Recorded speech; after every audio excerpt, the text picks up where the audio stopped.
when a concert was coming to town, the salesman would line up one of the disc jockeys to A, do the commercials, and B, MC the concert, right? And for this, they would be paid. So you did your best on the commercials, and the idea was that you were supposed to go and MC the concert by introducing the first act and then the headline act, and also promote your station. So you got benefits along with a nice envelope with some green in it. So I was the one that was lined up, I think it was Bill Bellman, lined up for the Leon Russell concert. So I showed up about 30 minutes ahead of time. You never have to apologize for being early.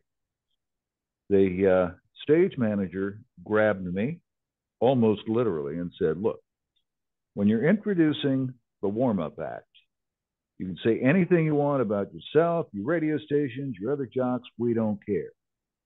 But when the first act is over and it's time for the headliner, Russell, to come on, you're to walk to the microphone that's on stage in the spotlight, and all you're to say is, ladies and gentlemen, the master, Leon Russell.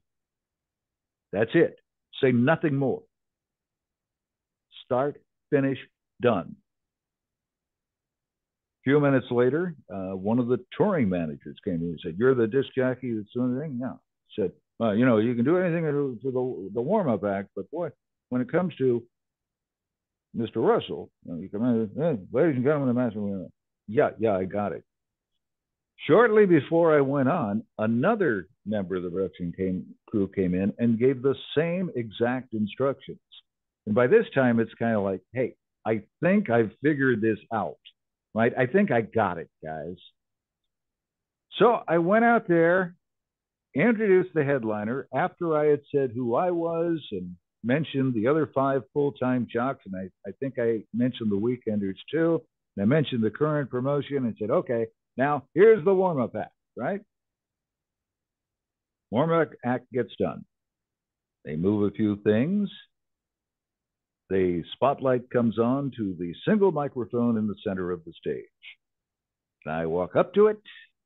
I slightly lean towards it and say,